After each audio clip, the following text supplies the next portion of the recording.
Bien, tenemos aquí a los chiquillos. Gracias por acompañarnos. Bueno, vamos a hacer primero una pequeña introducción muy cortita. Tenemos a Hugo Covarrubias, director del cortometraje Bestia. Tenemos a Luna Lee. Yo digo que eres ilustradora, muralista, artista urbana y gestora cultural, ¿puede ser? Sí. Bueno, todo eso. todo junto. Y hace poquito estuvo Santiago Ilustrado en el Estación Mapocho, del cual fuimos parte también. Así que les agradecemos por estar aquí hoy día, particularmente, bueno, esperamos que ganes el Oscar para decir que estuvimos también contigo. Ahí nos va a explicar. Y Luna, particularmente, cuéntanos de Santiago Ilustrado y cómo también apoya este trabajo. Claro, bueno, gracias a todos por venir. Yo, bueno, ya me presentaron, pero de todas maneras, claro, soy ilustradora muralista y organizadora de un festival llamado Santiago Ilustrado. Y primero darle las gracias también a Citylab por la invitación de participar de esto. Para nosotros es un honor y es muy bacán lo que están haciendo. Es muy bonito apoyar a la gente y destacar lo que se ha hecho anualmente. Es súper importante hacer como un review. De repente, ahora con la pandemia sentimos como que no pasó mucho, pero pasaron demasiadas cosas buenas. Entonces, también es bueno destacarlo. Y claro, nosotros hicimos este festival con mucho amor. Fue increíble, fue una experiencia maravillosa. Costó mucho porque se estaba haciendo del 2019 y estuvo ahí en pausa, primero por el estallido social, luego por la pandemia, pero de todas maneras con toda la buena energía que teníamos y las ganas de hacerlo, con el apoyo de los artistas también, que eso es muy importante, pudimos llevarlo a cabo y la verdad es que como que hasta nos sorprendimos de lo hermoso que salió porque pensábamos que íbamos a tener más problemas, qué sé yo, y nada, salió todo perfecto, hermoso y dentro del festival tuvimos la gran participación de Hugo y el honor de haber tenido el corto ahí, que fue como exclusivo para Santiago Ilustrado, así como es exclusivo hoy acá en Citylab. Y pasó que, claro, antes del festival, o sea, cuando fue el festival, Hugo se iba a enterar el martes que venía de si estaban los 15 seleccionados. Y bueno, yo le tenía toda la fe, yo le dije, no, sí, vaya a quedar, vaya a quedar. Lo mismo le dije al Gabriel Osorio, ¿te acuerdas? le dije lo mismo, Gabriel, te lo vaya a ganar, te lo vaya a ganar. Y pasó lo mismo con la historia de un oso. También nosotros, yo personalmente vi ese corto y me encantó y lo invité inmediato al festival. Entonces, claro, Santiago Ilustrado es una instancia que reúne todas las artes gráficas, pero también audiovisuales. O sea, es una mezcla de creativos en general. Y por eso siempre estamos como apoyando los cortos, la animación. Yo soy muy fan del trabajo de Hugo, de antes incluso. El Hugo había participado también con Puerto Papel. Que vean esa serie increíble, todo el stop motion que hacen acá es, pero de una calidad y de una, no sé, es increíble. Entonces, claro, yo como artista siempre estoy viendo cosas, siempre estoy viendo lo nuevo y qué sé yo, y siempre me llaman la atención cosas que ya salen de la gráfica o del papel o solo de la imagen. Y me pasó personalmente, que esto es algo que yo quiero ver cómo reacciona el corto. Cuando yo vi el corto por primera vez, tuve la suerte que estaba con una de las trabajadoras del corto. Estaba en la casa de ella, o sea, llegué como, andaba yo en otra y llegué y justo, sí, y llego como que dije, hola chiquillos, y estaban viendo el corto. Y me senté a verlo, no sabía no tenía idea del corto en realidad en ese minuto. Y cuando lo vi quedé impactada, no sé, hay cosas, el arte a veces te hace sentir cosas lindas, pero cuando te hace sentir cosas feas es aún más impactante. Y por eso creo que Bestia es un esencial de este año y ustedes van a ser muy afortunados de verlo, de verdad. Es impactante, es increíble. Vamos a estar ahí muy atentos a lo que es, porque yo en Santiago Ilustrado no lo pude ver, pues estábamos en el stand de Citylab, pero lo vamos a ver hoy día. Hugo, pucha, un honor tenerte y el ojito que tiene la Luna, impresionante. Yo sé que queremos conversar después más en profundidades, pero particularmente tu participación en Santiago Ilustrado, que ella te ha invitado a participar, ¿cómo fue eso? Bueno, fue súper, hola a todas, a todos. Fue súper bonito porque nosotros hicimos el corto también en la Estación Mapocho, entonces Traté por ahí de, a lo mejor, hacer algún vínculo y que visitaran la sala, pero no se pudo porque, claro, aforo y todo eso, y también está todo como muy encima. Estábamos esperando la shortlist también.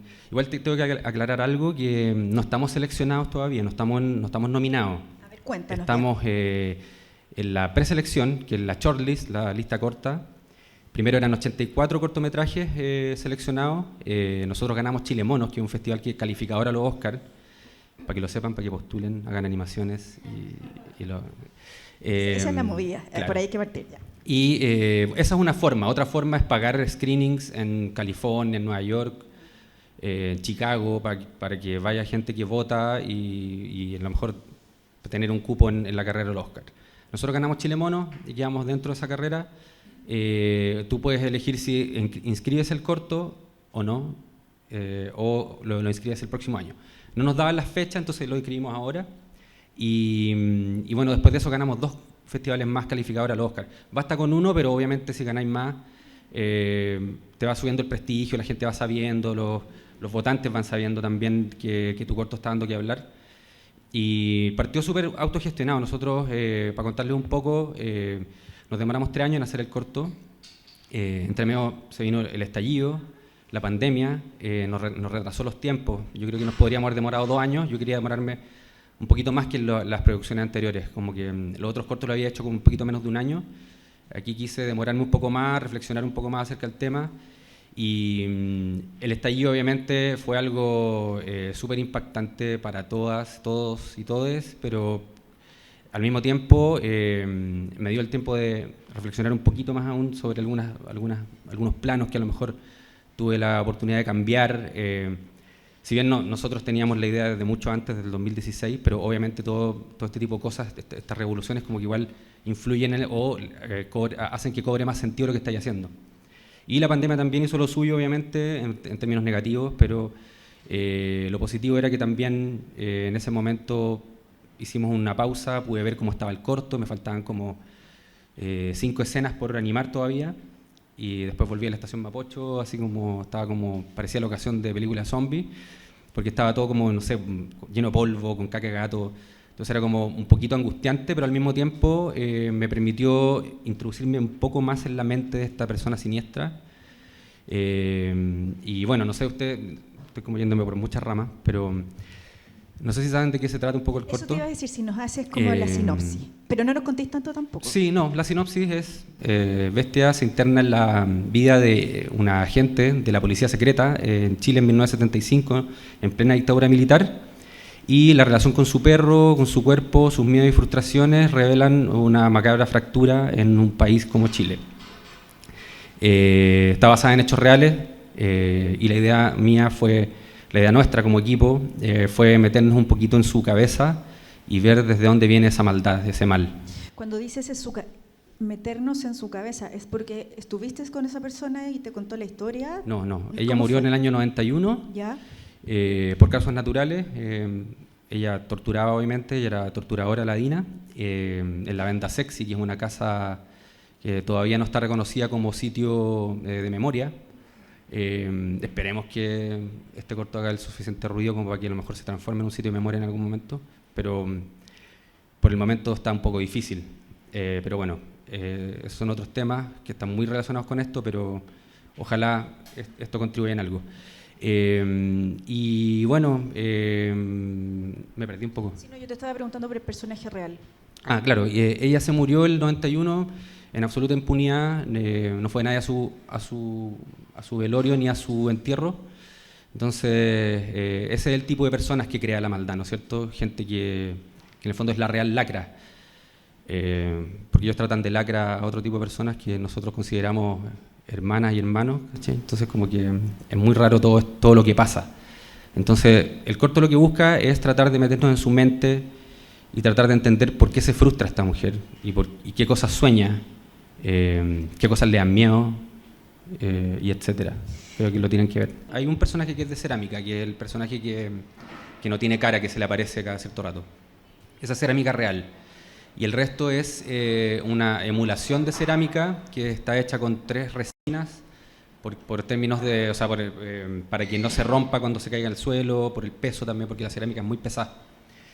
y la cabeza, que es de cerámica real, es mucho más chiquitita que la de Ingrid y es mucho más pesada. Entonces, como que es una sumatoria de cosas que decidimos hacerlo emulando el material. Y la decisión tuvo que ver, primero que todo, por esta estética de muñecas alemanas, muñecas de loza alemanas, porque ella es alemana, tiene padres alemanes nazis, tenía padres alemanes nazis, su familia completa era con esa ideología, y ella se crió más o menos en esa lógica. Y al mismo tiempo, esta inexpresividad de las caras, hablaba mucho de ella también, porque todo el mundo decía que ella no se inmutaba cuando torturaba o cuando estaba feliz, o sea, nadie sabía cuando estaba feliz o cuando estaba triste, siempre tenía la misma cara. Entonces, finalmente terminó siendo se conjugó solo, finalmente. Las piezas empezaron a unirse en el proceso. ¿Y por qué se decidió esta historia particularmente? Bueno, igual esto parte de la idea de hacer una serie, creo que no sé si lo comenté en un principio. No.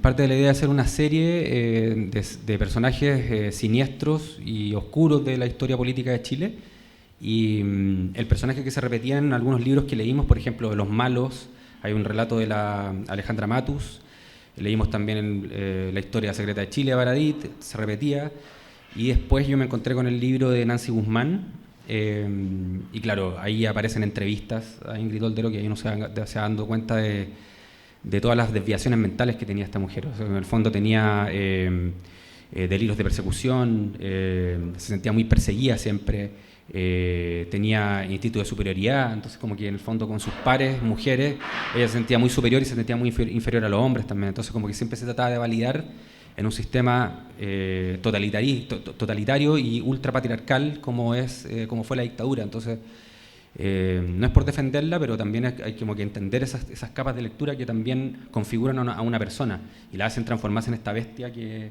finalmente es Ingrid Olderock, y que ella fue maestrada también. O sea, esa es la teoría que en el fondo existe desde la banalidad del mal de Hannah Arendt.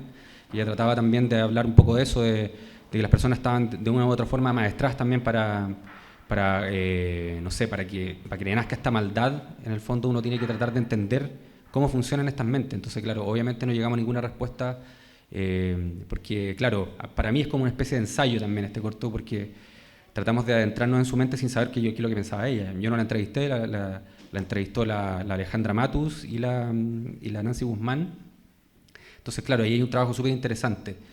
Yo traté de hacer otra cosa a partir de eso, a partir de los datos que entregaba ella misma en esas entrevistas.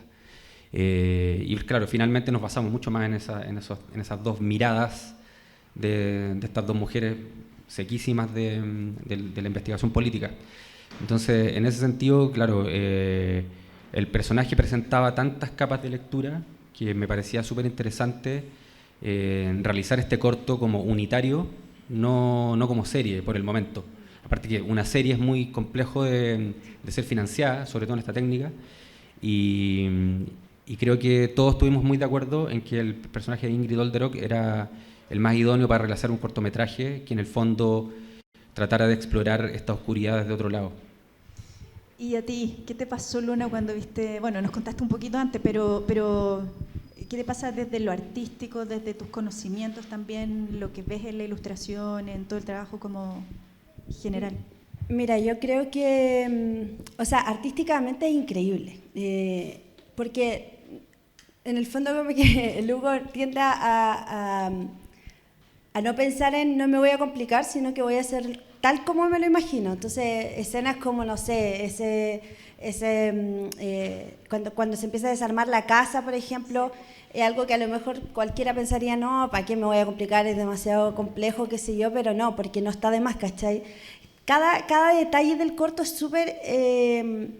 por ejemplo, el tema del perro es súper importante, porque es un poco lo que decís tú, eso de amaestrar a alguien. Ella hizo lo mismo con un animal, que en el fondo es inocente, ¿cachai? Pero ella sí tenía el poder de la conciencia, entonces en el fondo es como que hacía la comparación del animal con el humano y te das cuenta que cómo fue utilizado, ¿cachai? También es una víctima de ella, ¿cachai? Todos los perros que pudo haber utilizado. Entonces, no sé, yo cuando vi el corto de verdad que no sé, quedé como media, no sé si les pasó a ustedes, pero yo quedé como media con náuseas, así como... y a la vez tan maravillada porque es de verdad que impactante, es muy, es como, es sutil dentro de todo, pero igual tiene unas escenas súper heavy, ¿cachai? Entonces como que de repente va lo más bien y te tira una escena que toca ahí como, y te duele la guata, ¿cachai? Eso para mí es arte, cuando algo te provoca, te produce algo, no importa si es incomodidad, no importa si es algo feliz, estáis logrando la comunicación de algo tan denso como la historia de ella, ¿cachai? Entonces lo encuentro increíble y me acordé que me habían comentado que le habían hecho esta entrevista, creo que fue Nancy, ¿cuánto era? Guzmán. Nancy Guzmán, que creo que fue ella, no sé si te pregunto a ti en realidad, que ella fue como directamente y le dijo, yo sé que usted fue torturadora y quiero entrevistarla, y fue directo. Y ella hablaba de que Ingrid se daba vuelta, como que se hacía la loca, como que le decía de repente, ay no, que se me olvidó tal cosa y no sé qué. Y también que tiene una historia con una hermana que ella entregó a la Dina, eso es verdad, ¿cierto? Ella la entregó. Y hablan de que no fue tanto por pensamientos políticos, sino que como para quedarse con herencia. O sea que estamos hablando de, no sé, un demonio realmente. Sí, así. Sí. Entonces, atreverse a tomar un personaje tan asqueroso como ella y tan importante en una historia que en realidad hoy recién 2021 podemos ver un corto sobre esto en un lugar, en un centro cultural. Te das cuenta que es súper importante, o sea, que hoy recién en 2021 los Oscars estén seleccionando en una shortlist un corto así, habla de que llevamos muchos años sin poder hablar de estos temas y menos graficarlos, ¿cachai? Entonces es súper importante. Lo que encuentro interesante es como la mirada del antihéroe, ¿no? Como de esta figura malévola, pero que tú decís igual viene de una historia y se entiende por algo. En lo documental creo que también funcionaría, pero desde lo animado tenéis como más libertades también para poder contar. Esto es como una especie de caballito de Troya de mostrar una película como de terror, un thriller psicológico que a lo mejor hay gente que lo empieza a ver y piensa que es una asesina en serie y después investiga y se da cuenta que ya, esto pasaba en Chile y en Alemania y claro, y lo que ha pasado en el mundo es que yo pensé que iba a ser algo súper local y no, finalmente en Alemania obviamente lo valoran mucho porque ocurrían cosas de este tipo todo el rato y en España también. Entonces, como que en toda Europa, en Francia, reconocen este tipo de personajes. Entonces, pero claro, y lo importante también es que está bien hablar entre nosotros y hacer arte para nosotros, pero yo creo que también hay que tratar de llegar a estas personas de alguna forma, porque la maldad está. Nosotros ahora lo corroboramos. Estuvimos a punto, o sea, no a punto de perderse, igual ganamos por goleada un poco, pero en el fondo es como que igual es como... Está ahí, hay un 44% que votó por Kast, entonces hay personas que en el fondo todavía se nutren con esa maldad. Yo he visto personas que se transformaron, amigos que dejaron de ser mis amigos porque los vi transformados en personajes malignos. Entonces creo que estamos acechados por esa maldad y creo que hay distintas formas de luchar. Y creo que esta puede ser una, tratar de llegar y sensibilizar al que sea algunas personas. Que a lo mejor puedan ver este contenido y darse cuenta, porque lo que tú decías, o sea, uno le dice a una persona de derecha, así como de una forma bien respetuosa estoy tratándolo, pero que una persona de derecha tú le dices que le mostráis los archivos de la NSA en la cara y no te creen, dicen no, son mentiras. Las conversaciones de Nixon con Kissinger están todas transcritas y se las mostráis y te dicen no, son mentiras. Ellos no financiaron nada. Entonces, claro, obviamente yo le veo la importancia de estar en Sundance y estar en los Annie Awards en Hollywood y estar posiblemente en los nominados a los Oscars y quién sabe si llegamos a ganar y puedo decir algo y puede que sepulte mi carrera, pero no sé, algo hay que hacer yo creo. Yo creo que fue simplemente algo que se fue dando, que como decía la Luna, que como uno a veces se pone a hacer arte sin saber lo que a lo mejor, o sea, sí sabíamos lo que estábamos haciendo, que sabíamos que queríamos hablar de esta mujer, pero no sabíamos cómo lo íbamos a hacer. Entonces, el orden de las cosas realmente uno se olvida, pero creo que pensamos en el material y después era como que, bueno, que no hablen, son muñecos, son muñecas, entonces como que difícil es contar esta historia sin diálogo y yo me fui convenciendo de a poco y dije, no necesita diálogo, yo creo que esta historia se puede contar sola a puro gesto. Y claro, tiene que ver también con un poquito con mis inicios teatrales. Yo tengo una compañía de teatro que se llama Maleza, que mezcla teatro con stop motion, que hicimos una obra del mismo nombre el año 2006. También era oscurita, hablaba de una niña que estaba encerrada en una casa en el sur de Chile. su mamá la tenía encerrada, entonces hablaba un poquito de la reclusión, pero de una forma un poquito más alegórica, no tan explícita como ahora. Y claro, viene todo un poco desde ahí, desde ese gesto, del gesto un poquito teatral, entonces dije ya, creo que es un buen momento quizás de explorar por ahí también, que esta historia se cuente sin diálogo, sino que mediante puras acciones y gestos. Creo que las cosas a veces tienen ese orden, como a veces puede ser partir por un material, a veces tú puedes partir por un dibujo de una cara y se te van ocurriendo cosas, como que, claro, obvio, tiene que ser de cerámica y no tiene que hablar, ¿para qué va a hablar? No queríamos escucharle la voz, ¿cachai? Solo queremos ver lo que hace y cómo se frustra y las cosas que sueña. Creo que a mí eso me parecía mucho más interesante que hablen. O sea, yo ahora lo veo y digo, ¿qué habrían dicho? Así como, no sé. ¿Se demoraron mucho en el nombre? Porque el nombre es un tema cuando uno hace un trabajo artístico y sobre todo un cortometraje. O sea, nosotros partimos con la idea, por ejemplo, de la serie, partimos en 2016. Después se transformó en corto, como en 2017, decidimos que fuera corto y no tenía nombre, le pusimos como 2 nombres, era como que, no sé, pues, obviamente La mujer de los perros, después Ingrid, pero no era importante en ese momento, pero en un momento me empezaron a hacer ruido varias cosas. Me empezó a hacer ruido que fuera solamente biográfico, pensé que a lo mejor podíamos ir un poquito más allá en imágenes, sobre todo mentales, entonces empezamos a modificar el guión y entre medio de eso encontré un poco la premisa, que es como dentro de cada bestia vive una víctima, ojo sin defender, pero ella también es víctima porque no es un líder, ella no es un líder, es como alguien que fue amaestrada desde chica. Tú bien decías que en el fondo ella recibió maltratos también, entonces sin defender es como, claro, obviamente a personas que, no sé, un perro que muerde a una niña chica, obviamente lo sacrifican, como que pasan ese tipo de cosas, entonces como que obviamente Ingrid merecía haber cumplido condena y todo, pero no la cumplió, pero no hay que olvidarse que también ella fue amaestrada y eso es lo que a mí me llamó la atención. A ella le quedó alojada una bala en el cerebro, la intentaron asesinar dos personas del MIR, que eran Carlos Bruit y Raúl Castro, intentaron matarla, la bala no lo lograron y la bala quedó alojada en su cerebro. Y después cuando la entrevistaban, obviamente ella aprovechaba eso que decía la Luna de hacerse un poco la loca con las cosas, porque en el fondo estaba un poco senil supuestamente por el efecto de la bala que estaba alojada en su cerebro. Entonces, claro, en ese momento es un momento en que ella finalmente empieza, o sea, nosotros vemos cómo esta bala empieza a avanzar y finalmente devela un poco que la casa y que todo a lo mejor este viaje que uno hace con ella es una imagen mental de ella también, una imagen que en el fondo está un poquito difusa, pero su casa también representa un poco su cabeza. Lo de la cocina, por ejemplo, es simplemente una coincidencia. Nosotros empezamos a buscar cocinas de la época, fuimos a casas antiguas, fuimos a otros centros de tortura igual, como en Londres, y había una cocina ahí que nos parecía como que, mira, esta cocina creo que es típica de los años... Yo igual nací en dictadura, pero no la viví. O sea, yo viví mi infancia en dictadura, yo nací en el 77, entonces viví como la segunda patita de la dictadura un poco.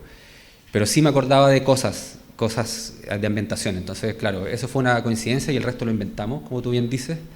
Y es una representación media trastocada de la realidad y también de su mente. Entonces, finalmente uno se da cuenta que ella estaba como... O sea, es una representación, o sea, una interpretación. Como que ustedes pueden interpretarlo también como quieran, pero como yo lo veo es así. Es como que nos metimos un rato en su mente y también vimos esta bala como avanzaba y ahí hay varias cosas ahí también. Hay una materialidad también que es súper importante ver, que en el fondo se devela la escala y se ven los cortes como de tip-top de la bala. Entonces ahí hay un tema plástico ahí también que también nos deja ver que todo esto es una fantasía en miniatura, pero que está súper cercana finalmente. Entonces como que hay varias capitas de lectura ahí también plásticas y también históricas. Yo creo que igual queríamos también explorar otros lados, como lo decía anteriormente. Queríamos quizás contar esta historia de una forma distinta, que también tiene mucho que ver con ese caballito de Troya del que yo hablaba, que es como tratar a través de la estética, porque en el fondo aquí hay algunos saltos también estéticos, visuales y también narrativos. Entonces como que ese tono, el tono que finalmente se logró, que tiene que ver con todas esas metáforas o esos como huevitos de Pascua. Los gringos le dicen como Easter eggs, que son como estos mini simbolismos. Entonces, también hay un cuadrito a lo lejos también de una mujer que ella admiraba mucho, que Irma Gris, es una nazi, torturadora también, y a la que ella admiraba mucho. Entonces hay algunos simbolitos por ahí, cuando uno ve su estantería llena de premios que le daban a ella, que en el fondo, no sé, pues está el puño de la Dina ahí entre medio. Entonces hay algunas cositas ahí que uno puede dilucidar. Y claro, como que todo eso finalmente termina configurando una obra que parece ser como un poquito más artística, pero en el fondo tiene muchos símbolos entre medio. Entonces nada es deliberado, y eso creo que tiene que ver con el tiempo. Tiene que ver con el tiempo que le dedicamos y el tiempo que paramos, porque a lo mejor podría haber quedado no de esta forma si es que lo hubiéramos hecho en un año y no hubiéramos detenido y no hubiéramos quedado pegados mirando el set que era de este tamaño y viendo quién más le podíamos poner para que en el fondo fuera, no sé, en algunos grados críptico y en algunos grados no tanto. Explícito y críptico, jugar con eso y que a una persona quizás le den ganas de verla una y otra vez. Como que creo que eso también fue de forma espontánea, yo creo. No sé si fue tan planeado. Yo creo que nunca pensé en decir, quiero hacer un corto que la gente le den ganas de verlo una y otra vez, que dure 15 minutos y la gente piensa que dura 8, ¿cachai? Porque a mí me han dicho eso, me han dicho que se le hace súper corto y dura 15 minutos. Eso es bueno. Claro, eso es algo bueno, porque claro, ya, no me voy a tirar las partes, pero en algún momento uno está viendo hacer un cortometraje y ya va en los 4 minutos y ya como que te aburriste. Entonces, claro, en ese sentido creo que yo no lo planeé, pero igual tenía ganas de hacer algo que en el fondo fuera, que en el fondo te llevara a un hoyo negro de alguna forma, y que tuviera una progresión. O sea, si uno la ve ahí en la cocina, el primer día, con una música muy calmada, con una cara que en el fondo es la misma cara que después tiene cuando está en el sótano de la Venda Sexy, torturando, y hay un zoom in desde abajo, no sé si se acuerdan de ese plano, que es como medio verde y uno la ve así mirando con cara casi lasciva, versus el plano inicial de la cocina cuando está fumando su cigarro y se ve súper relajada, y es exactamente la misma cara. Entonces eso, claro, el efecto Kuleshov, que es como el efecto que depende de la iluminación, el tiro cámara, la música y la atmósfera en general, es como una persona puede con la misma cara representar distintos estados anímicos. Entonces, como que todas esas cositas se fueron conjugando, y claro, y tiene que ver también con una concentración. O sea, yo estaba súper metido estaba como haciendo solo, no, igual estaba haciendo otras cosas, pero creo que estaba como todo el día pensando en cómo esto podía ser aún más efectivo. No sé bien qué palabras ocupar en ese sentido, pero es como... Atractivo, claro. Claro, hay una efectividad, no efecto, sino que efectividad que funcionara y que en el fondo llegara como a... que uno siente, que en el fondo que te duele la guata, como decís tú. Yo como que quería que lo más claro, eficacia, claro, es como tratar de provocar ese asco, que en el fondo se sienta un poco, que den esas náuseas, que uno se apriete, que se te paren los pelos de repente, en el fondo viendo como hoy estamos dentro de, parece que estamos en el infierno, ¿dónde estamos? ¿Cachai? Como cuando se está deshaciendo la radio. Bueno, esa radio la animé en pandemia, solo en la estación Mapocho, así como igual me da miedo un poquito a veces mirar para el lado. Y cuando se rompe la casa también, esa frustración también fue animada en pandemia. Entonces como que sentía que estaba metiéndome en un lugar que a lo mejor no me debería estar metiendo, y creo que eso hay que hacerlo. Creo que uno tiene que visitar las oscuridades, porque sin duda igual estamos configurados, querámoslo o no, estamos configurados por este tipo de personajes igual, nos configuran de una u otra forma, de forma positiva o de forma negativa. Hay personas que son influenciados por este tipo de personas. A nosotros a lo mejor nos afecta de otra forma, pero de cierta forma, igual de todas formas nos configura, querámoslo o no. Entonces hay que visitarlo, yo creo, hay que visitar estas oscuridades, las oscuridades propias y las que a lo mejor nos hacen ser así como somos. No solamente lo bueno. Entonces creo que de eso se trata, de que a lo mejor esa repulsión que genera, cubierta con este material, con esta cerámica, finalmente termina provocando estas cosas. Entonces como que ese es el caballito de Troya, ¿cachai? Que en el fondo es como tratar de generar esta repulsión, como esta pastillita, meter una pastillita así como de una pastillita negra. Una pastillita negra que te dé asco. ¿Cachai? Entonces, no sé.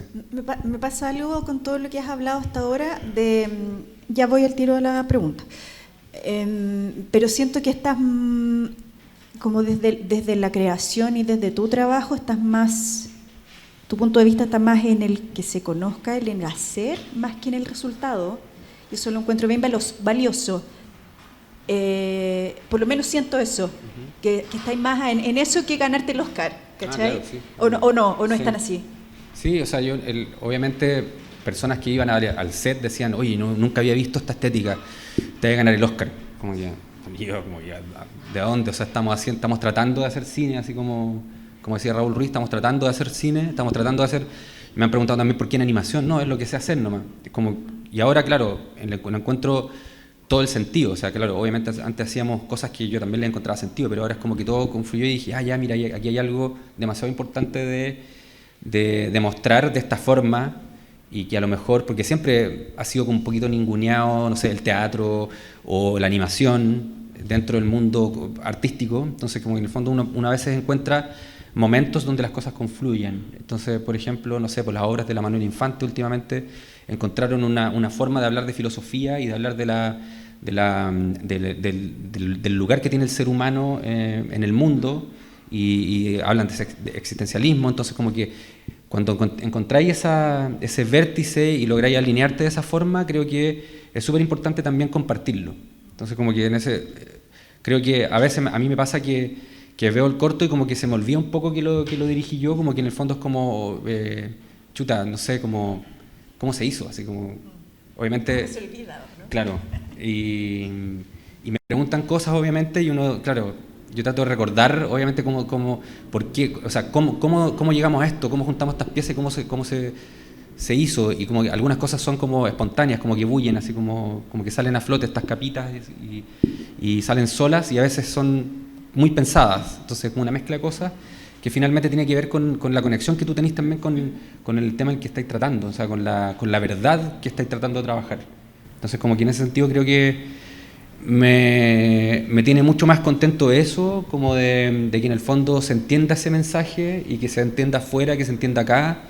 Creo que eso es como lo que me mueve por el momento. En animación se hace un animatic, que es como una especie de storyboard con algunos keyframes, algunos fotogramas clave de movimiento que te entregan los datos como para poder imaginarte cuánto está durando, cómo está el ritmo y todo. Entonces eso te entrega alguna herramienta como para decir, ya, esto se está contando bien o no. Eso es una etapa inicial, y después obviamente viene cuando tú lo estás haciendo, y claro, a mí me pasaba varias veces que no me gustaba como la intención con la que estaba actuando el personaje. Yo igual actúo casi todos los movimientos. El corto lo animamos yo y el Matías Delgado, casi a medias, y para que el Mati entendiera lo que yo quería, yo me grababa y él me veía actuar los movimientos. Entonces, no sé, me ponía una cartera y escapando, como de ese tipo de cosas, y a veces no me gustaba cómo quedaba y lo repetía, sobre todo cuando eran planos míos, porque me daba un poquito de lata hacer el Mati y repetirlo, pero después finalmente él lo repetía igual. Como yo le decía, me lo imaginaba de otra forma, pero creo que a lo mejor igual dejémoslo así nomás. Y el Mati después me iba a preguntar cómo lo queríais. Entonces, que como que igual estábamos tan metidos que el Mati también fue dócil, y bueno, y es seco, y al final como que no se nota que hay dos animadores, como que se ve todo con una misma mano. Entonces como que él leyó súper bien lo que yo quería, y aparte que yo también lo actué. Él animó mucho al perro también. Entonces hay un plano donde el perro ve que se mueve el cuchillo, está como presencias medias paranormales, se mueve el cuchillo, le ladra al cuchillo, y Ingrid lo echa, le dice ya, ándate a la puerta porque tenemos que salir. Y hay un traveling que en el fondo lo hicimos obviamente cuadro a cuadro, sin motion control, no con motor, sino que corriendo así en un slider, corriendo cuadro a cuadro con una wincha de costurero, así como desastre, y como que fue todo hecho muy a mano. Y al Mati no le gustaba cómo le estaba quedando la caminata al perro. Entonces yo le decía, ya, pero hagamos la progresiva, como que vaya agarrando un poquito más de onda hacia el final y puede pasar al... Y claro, no, y el Mati no quería, porque en el fondo ese plano iba a cagar el corto. Y le dije, ya, pero entonces eliminemos el plano. No, es que hubo, y lo hablamos en equipo, y el plano era muy importante porque hacía una mini pausa dentro de todo este torbellino y narra un poquito de cotidianidad también, y podemos ver al perro moverse y quizás que te den ganas de tocarlo también, como que, no sé, como que creo que ese plano es muy importante finalmente. Entonces el Mati estuvo tan conectado que él decidió no vamos a echar pie atrás y vamos a repetirlo. Lo repitió como 5 veces, se devolvió, o sea, lo hacía pasar un poco y lo repetía y volvía, pero ya había que animarlo, mover la cámara, entonces era como todo un proceso súper largo y bueno, creo que finalmente quedó súper bueno y nos demoramos, porque yo lo asistía todo el rato, él animó el plano, pero yo lo asistía con la cámara y todo. Nos demoramos como, creo que 3 semanas en animar solo ese plano. Y dejamos de un día para otro la cámara ahí fija. Y entre medio tuvimos la fortuna de recibir la visita del diseñador de producción de Isla de Perros, que andaba de visita por Chile Monos, andaban haciendo charlas y todo. Y lo invitamos al estudio y justo llegó cuando estábamos haciendo ese plano. Entonces le contamos toda esta historia. Y andaba con su esposa, que es una sequísima animadora también, Joanna Priestley. Él se llama Paul Harrod y son de Portland ellos. Y yo pensé que, no sé, yo como que no quería que fueran porque eran como unos gringos y como que para qué iban a ir, como que trabajan como en Laika, en estos estudios grandes de stop motion de Portland, y como que yo decía, ¿para qué? Y fueron y como que lloraron. Como que les contamos la temática y ellos no podían creer por qué nosotros estábamos haciendo esto. Y yo decía, yo me asusté y dije, pero están como sepultándonos. No, pues todo lo contrario, como que no podían creer que estuviéramos tocando estos temas en stop motion, que estuviéramos animando a este perro. Le contamos la historia del plano que estaba aquí. No, está súper bien. Nosotros a veces animamos 2 segundos en 2 semanas, porque el plano es importante. Entonces, claro, fue como que nos dio como una venia así, ya nos puso así como una espada en el hombro, como que...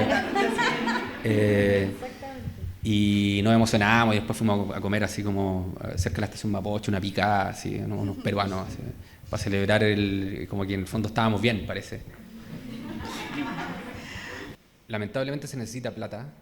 O sea, nosotros para quedar en la shortlist no invertimos nada porque en el fondo el corto empezó a ganar premios, hemos ganado varios premios en Europa, que como les decía, que algunos eran calificadores al Oscar, entonces como que eso nos empezó a armar como un estatus dentro de los cortos animados a nivel mundial.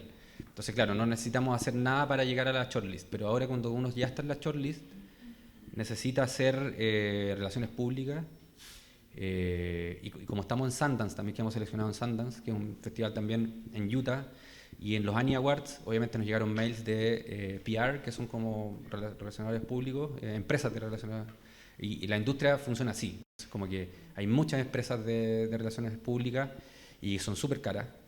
Entonces, obviamente nosotros estamos pidiendo dinero para eso, y claro, son cosas muy caras y aparte hay que pagar también un poco de prensa, porque creo que es súper bueno también aparecer en un medio, por ejemplo, como Variety. Nosotros igual aparecimos hace unos días atrás como en el listado de como pronóstico, porque muchos medios hacen pronósticos. Entonces, tuvimos la suerte de aparecer en el lugar 4 de su pronóstico.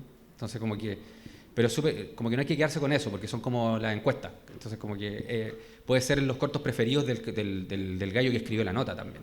Entonces, él puso a Bestia como el número 4, entre los 5 nominados lo puso él, pero no nos podemos confiar, obviamente, de eso, porque es un medio y tenemos que a lo mejor lograr estar en esta etapa en un medio escrito y digital que a lo mejor podamos hablar de todas estas cosas que estamos hablando. Que nos hagan una entrevista, nosotros poder redactarla bien y que aparezca en un medio y que aparezca en una portada completa. Y eso es muy caro. Entonces eso, como que básicamente eso, y lo otro es tratar de, por ejemplo, cosas mínimas como en IMDb calificar bien a Bestia, ¿cachai? Como para que a lo mejor, porque uno tiene estrellitas, entonces como que calificarlo como con un 10, para que si ustedes buscan, no sé, Hugo Covarrubias en IMDb y ahí llegan a Bestia y le hacen, como lo califican bien, ¿cachai? Nos recomendaron también estar en Rotten Tomatoes, que es como donde se califican películas también. Entonces como que tenemos que armarnos esa cuenta. Esas son cosas que se pueden hacer gratis. Pero lo que se paga son cosas de ese otro tipo, que son como tratar de aparecer en algún medio. Ahora, a mí me pasa que también lo encuentro un poco contraproducente, estar haciendo tanto ruido y así como que a mí me gustó haber quedado en la shortlist sin hacer nada y haber aparecido en los rankings de medios gringos, siempre entre los 10 mejores cortos del festival. Annecy, por ejemplo, estaba siempre entre los 10. Después, pronósticos para quién podría estar en la shortlist. Estábamos ahí como en 3 revistas distintas, entonces como que fue súper sorprendente, como nos emocionábamos. Era como que, oye, nunca pensamos que íbamos a estar así, que el trabajo iba a hablar por sí solo. Y se mezcla con eso que yo, oye, ¿quién hizo esto? Como que a mí me pasa como que, chuta, yo no hago cosas que estén como de este nivel. Entonces como que todo tiene que ver con eso, como si queremos ayudarnos entre nosotros y que a lo mejor quede, porque a mí me pasa que también el corto como que quizás a veces pienso que todos queríamos hablar de esto, ¿cachai? Y a lo mejor de esta misma forma, pero no sabíamos cómo hacerlo y no sé, pues tuvo un momento como de lucidez y se fueron dando las cosas y funcionó, ¿cachai? Pero a veces a mí me gustan películas así, que es como, oh, esto está súper bueno que se hiciera así. Entonces como que hay una pulsión también que es difícil de explicar. Y creo que eso es muy importante y esas son formas de ayudar, yo creo, como... y claro, financiamiento, obviamente, necesitamos cubrir algunos pasajes, por ejemplo, estamos esperando en ventanilla abierta, así como que a veces yo no puedo creer, chucha, sigo postulando, así como postulé para hacer el corto y ya tengo que seguir postulando para pedir pasaje, para ir a un festival clase A, cuando de repente, no sé, pues muchos centros culturales hacen charlas de cómo entrar a un festival clase A, ¿cachai? Entonces y después tienes que postular de nuevo y no hay asignación directa para potenciar nosotros el 3 de enero tenemos que hacer como un pitch y explicar en qué queremos gastar la plata que estamos pidiendo para que nos la den. Entonces como que, bueno. En fin, Chile, poco también. Y el sistema, la industria, también no sé si hay que pagar para que te hagan un reportaje, ¿no? Una nota. Sí, me encantaría no pagar y que me entrevistaran, obvio. Pero hay 15 cortometrajes peleando y van a hacer eso. Obvio, entonces entra ahí en la dinámica. Bueno, podríamos seguir hablando mucho rato más. Agradecerles, Luna, gracias por presentarnos a Hugo a través de Santiago Ilustrado también, esta dualidad que tienen, ser elegido uno de los esenciales de este 2021. Así que te queremos, Hugo, entregar este recuerdo. Un aplauso.